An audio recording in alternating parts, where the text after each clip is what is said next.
YouTube number 4. Dude, you have so much stuff on the table, man. We gotta consolidate. I'm here with Jordan Nazario. I'm gonna put his resources and links in the bio down below as I slowly clear the table. And this guy's been in the agency space since 2016 and prior, and he's making a re-emergence. So I figured today we would tap into his brain a little bit. And that's the nature of this video. We're just gonna talk content, personal brands, give a little bit of free sauce to the people, because that's his bread and butter. And not typically the focus of my YouTube channel. I like to kind of call out the branding and marketing space, but maybe we can do a little bit of that, who knows? But we'll just have a conversation. A little fireside chat with Mr. Jordan Nazario. What's going on with you? What's going on? All right, yeah, and he's gonna make a big emergence too on his channel, so there's a lot going on in the background. We got our roommate Alex behind us cooking some stuff up. Lots of stuff happening in the house. He goes by Peak now, by the way. He goes by Peak, yeah, exactly. So that's a long story in and of itself. Anyways, Jordan, What's going on? one of the biggest discussions we've had, and especially my viewers will know, is, so I mean, ultimately when it comes down to any work that gets done, you got people who are left-brained and right-brained. Right. For those who don't know, like left-brained is typically like you're utilizing more analytical side of your brain. Right brain is more like you're creative, you're artistic, you utilize that side of your brain. I struggle very much with, and I've told you guys this to the camera, I've said every single time that I talk about entrepreneurship, sales, whatever we're talking about, I struggle with the right side of the brain, which is being creative. And some of you can probably relate, or vice versa. So, Jordan, why is it important to inject creativity into your business? Because I've struggled with it, and you brought a lot to light. The reason it's important is because, okay, what's the best way to put this? Okay, perfect example. Let's say you're about to meet somebody and you have a meeting with somebody, or it's someone that you look up to, or someone you want to do business with, someone you want to be friend. And 5 minutes before you meet them, some way, shape, or form, you see on their Instagram or Facebook, TikTok, whatever, you're kind of like looking into them, right? And you see something that you're like, I think I could provide a little bit more value if blah, blah, blah. So being creative allows you to think of something on the spot. Like you can create something out of thin air on the spot. For example, like I met a couple people who were on the spot. I'm like, you are in the right outfit, you have an awesome physique, and you have a really good way of communicating. I gotta get you on camera. Like I got my iPhone here, but I'm ring light. Are you cool with that? So in the moment though, yeah, sure, you know, someone that's already speaking a lot of value, I'm like, look, stay right there, boom, and bop. Within those 10 minutes, I'm like, put your airdrop on. And I send them some nice content. Like I create something out of thin air for them on the spot, creative. Where what can they do with it? They can repost it. They can put it on their TikTok, their Facebook, their Instagram, their profile picture. They can share it to friends. It's like they can create a post and put text on it and all that stuff. So being creative has opened so many doors for me. Because like I can literally, it's like you got to think about it, right? It's something that is I consider like tangible. Like I can literally go and be like, oh, I can go to fucking Walgreens and print this image out and then give it to him next week, or make it some way, shape, or form into a reel. Like there's so much that you can do, or it's gift wrapping, or it's just providing something that they're like, they can't tell whether you came up with it on the spot, a week in advance of planning. It's just like out of thin air, you saw something in the moment like, oh, this guy's favorite color is Navy, and this guy loves Nike, and this guy loves this. I'm gonna create him a Nike type of aesthetic hype video. He's in the fitness space, you know? Crazy. And then, bro, what about that poster example? Oh, the poster? That's crazy. Guys, okay, so you guys about to get some sauce right here if you want to use it. So, think about this, right? Think about if you've ever gone, well, this mostly happens, like, for example, when you've been to New York City, you ever see, like, someone posting, like, oh, like, you know, a live band performance, one of those little papers that's like, rip it out for more information. But imagine, like, something life-size, like a big poster, yay high, that lands in your mailbox. with an actual image of you. Like, let's say I was with you at a meeting, okay, and we took some content, we took a picture, and I'm trying to sell you on media. I'm trying to sell you on how to level up a personal brand. Where the next time I see you in person, because let's say instead of sending it to your mail, like I will have another follow-up meeting with you, and I really want to impress you, it's very simple. I can literally take that image, edit it, make it nice, print out a nice big poster. The next time I see you, I have this big roll of poster and be like, I want you to open that before we talk. And as they open it, it's like, this is how people will start perceiving you. This is exactly what like a you mood board. Yeah, it's like, imagine you open up something and you're like, holy crap, that's what I would look like. Like, you could turn me into that, like a movie star, you know? And this is the thing is you know, I'm going to keep it fully transparent with you guys. I originally called you out on this and kind of debated you in the house a little bit about this. Why? Because I can never see myself stepping out of my way and like creating this poster board for somebody else to have a strong touch point before the next meeting. But that actually makes me a hypocrite, because I actually stepped back after the conversation and I realized that I actually put in the same level of depth and commitment, just on different systems. Right? So for example, like there's a guy out here in Alejandro who does my funding out here in Tampa. Great guy. I'll put his information down below in the bio as well. And he does my credit and my funding. And he came to me with an issue where he wasn't getting good show up rates for his book calls. Now keep in mind, I work on two things. I work on info products and digital products. But I'm willing to help a friend out, and I had something that he could retain me on in terms of systems and structures I built in my business to maintain a high show up rate, to get people on the call, to make sure that your CRM is dialed in, all that stuff that you should have dialed in, but most people don't. Now in that process, I created for him a 6-7 page dossier, a document with every single step and reasoning as to why his system was flawed and could have been improved even after he signed an agency. So that's my left brain's mode, my analytical, my documentation mode of showing face in the same way that Jordan just described how you show face with like a poster, mood board, show it at the meeting, stuff like that. So I'm kind of a hypocrite for judging that, when in reality, what's the message and the core message in the title, as you see in the thumbnail of this video, someone who's been in the space for a while, someone who's relatively virgin to the space, as myself, and in comparing those experiences, the consistent theme here is you have to always go above and beyond the market and also what the market's going to predict, and showcasing yourself with value, right? So it's not enough anymore to just spit out Facebook ads, $37 low ticket offer. It's not enough anymore to just like upsell, downsell, cross sell. It's not enough anymore to just create organic content on Instagram and send them cold DMs and have setters and stuff like that. The reason is because everyone's doing it, and the only reason that capitalist society was created in the first place is because there was a difference between what some people were doing and what others were not doing. And that created class segregation and wealth divide, right? And as awful and as great as it is in different respects, that created a wealth divide. So if you want to be on top of that wealth divide, you have to do stuff that other people are not doing, aka the mass population is not aware of or not doing.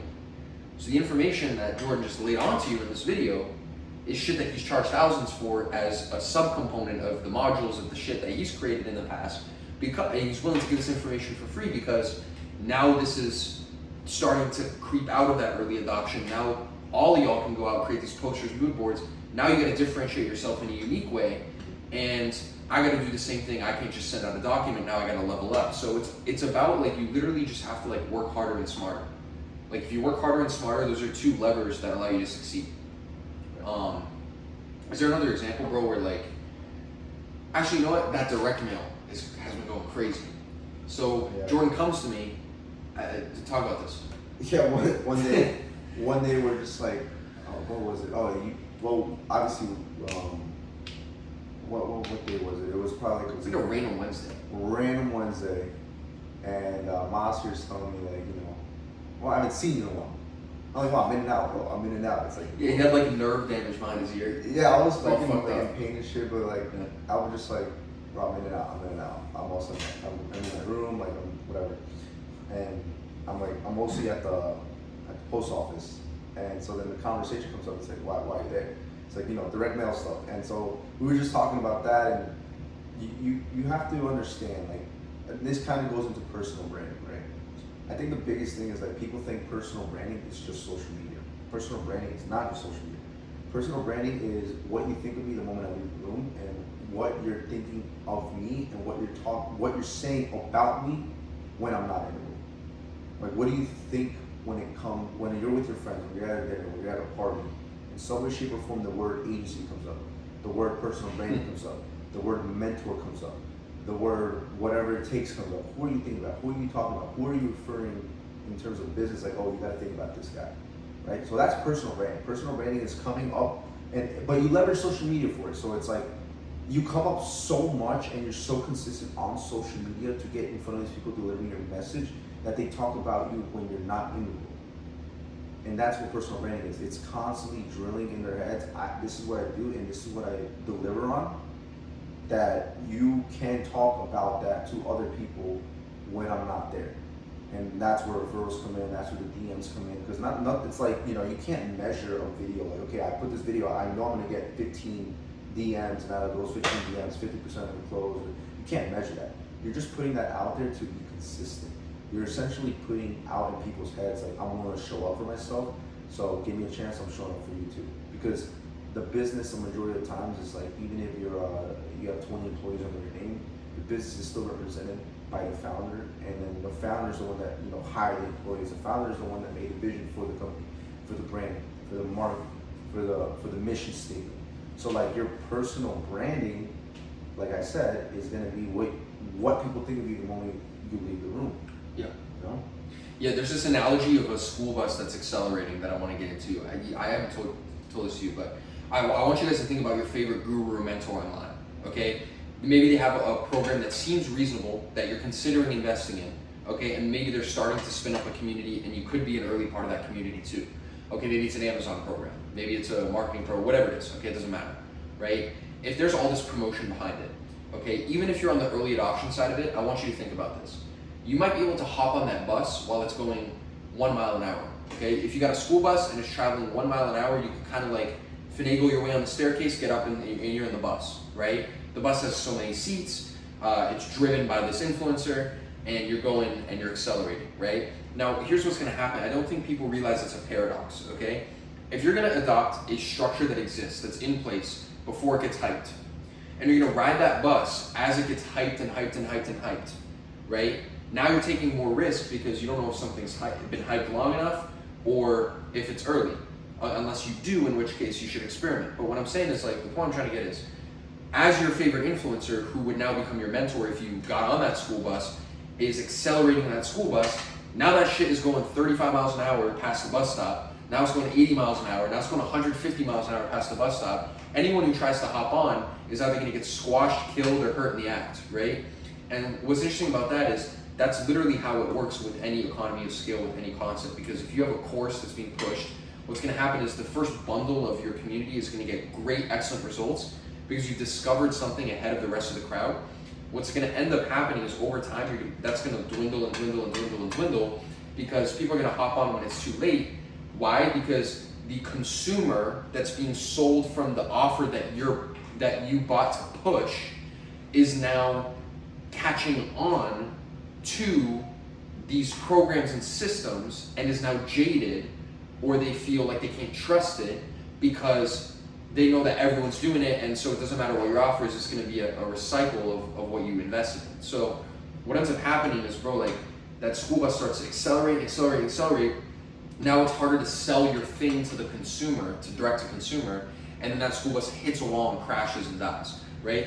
You might be able to walk away from that burning wreck with a bunch of cash, or maybe less than you wanted, or maybe none at all, right? And it depends on when you got on that school bus. So what's interesting here is that the reason I bring this up, right, is because you have to do the hard things that differentiate yourself early, so you can establish that brand like in an evergreen perspective faster and like earlier, as opposed to like lily pad, like hopping between like, let me try hard at this offer that already exists and not do anything outside of it, and then another, and then rinse and repeat. You might get lucky, and the stroke of the pen, you might make a lot of money once, but the reason your favorite influencers are now on Instagram selling something different, guaranteed, than they were 8 months ago on their story, is because they're doing that school bus method where they're hitting the wall, and shit like that. If you follow the advice that Jordan gives here, which is like, prior to like doing any of the fancy shit or spending thousands of dollars, just like make a poster, like make unique content like this, or like help somebody in a way that's like unique and requires hard and smart work,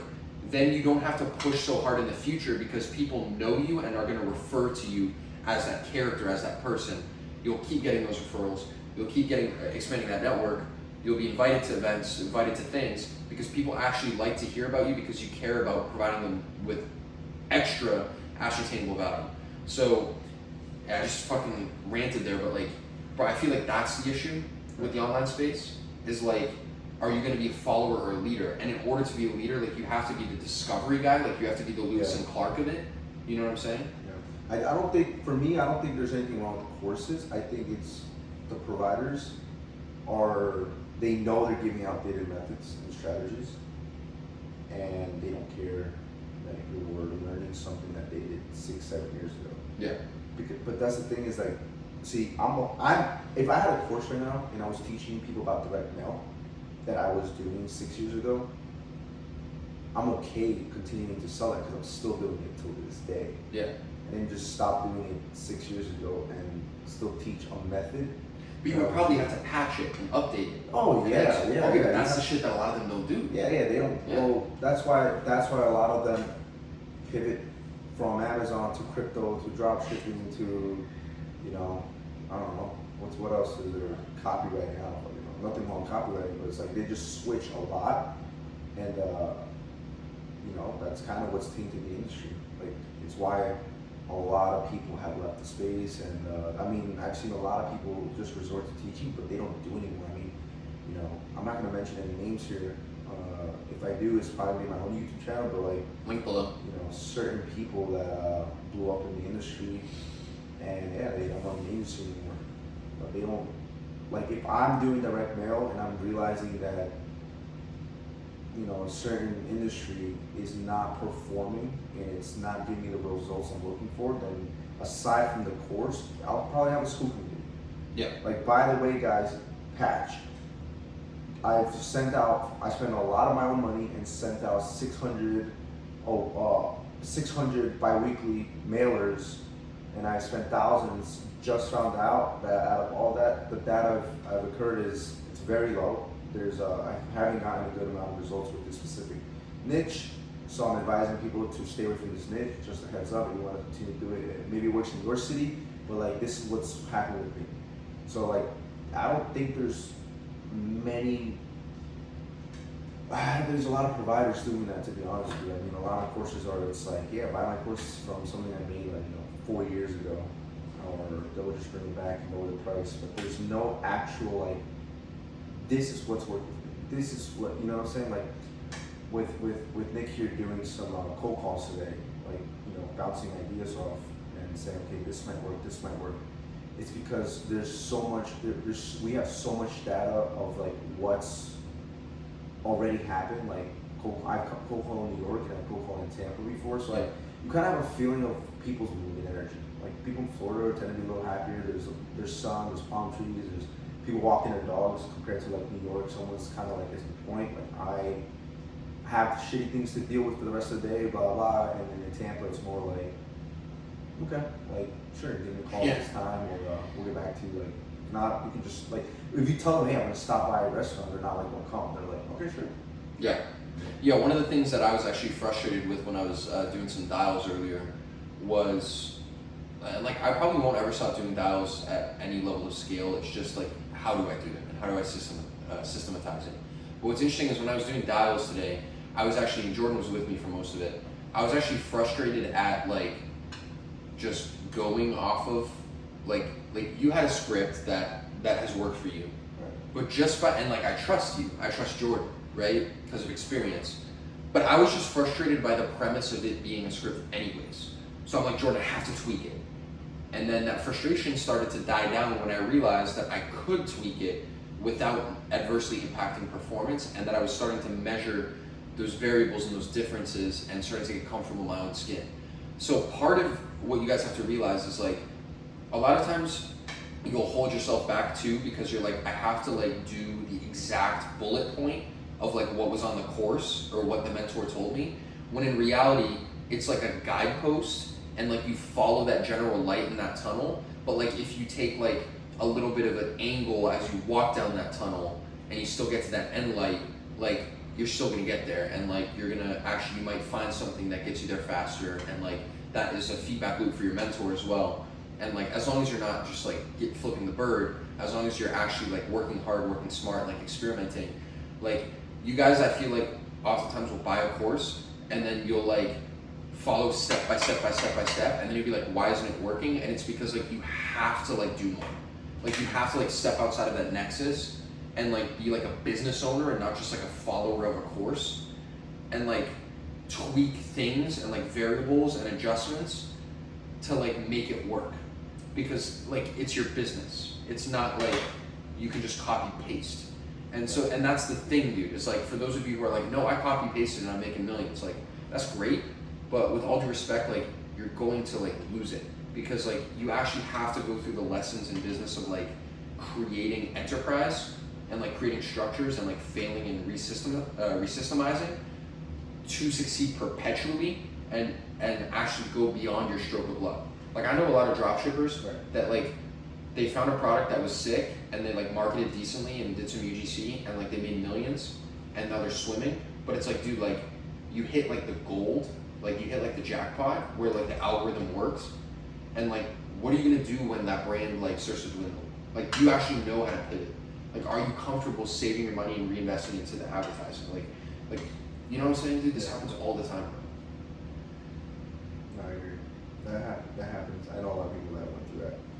The gold rush was really good for a lot of people, but when it stopped, it stopped. I had a friend, I can mention his name. I went, met him in Miami, and he was killing it with dropshipping. Fortunately, when it, I don't know, did he ever brand or not? I think he did, but it was like a counterfeit brand or some shit like that happened, and made a lot of money, bought the G-Wagon, lived the Miami lifestyle, and to be honest, I don't know. I just know he moved to like Arizona. That's all I know. I moved to Arizona, and then one day he just hit me up and was like, "Did any work for me?" I was like, "Shit, bro, you'll make millions in dropshipping."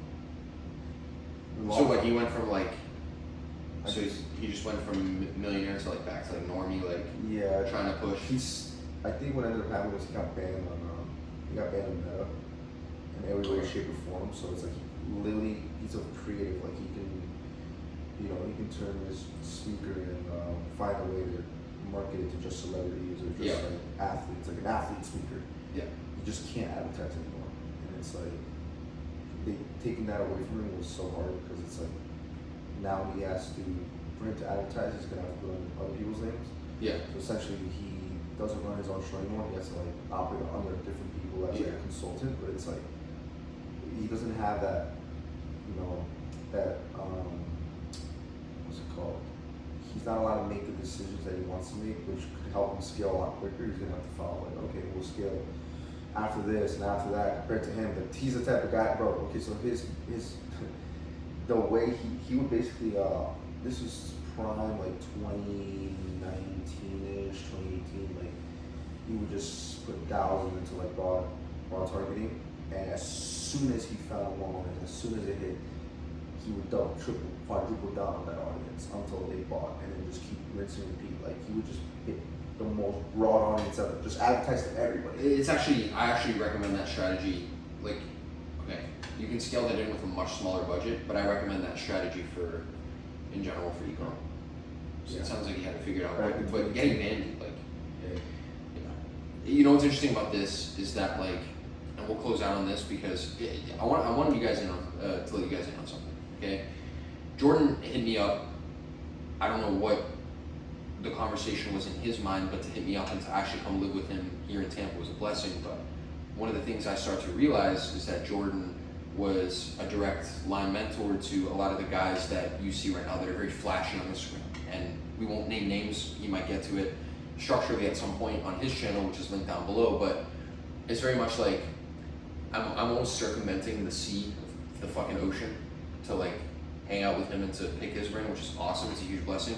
And what I'll tell you guys, that's why, by the way, you should follow him down below, but what I'll tell you guys is like, yeah, there was that gold rush period, and there will be another gold rush period, and it's just like it phases in. It's a personal thing where if you guys see fast success, I want you guys to think about something. What would you do if tomorrow you woke up and each software and system that you're riding and dying on was like banned or canceled? Like if your software stack tomorrow was like gone, would you be able to run a business? If the answer is no, that means your character is not developed enough to be in business. Like, and that's a harsh reality that you have to face. Like I know if my contracting software got deleted tomorrow, I would write Adobe Acrobat proposals using a template and send them out to my clients.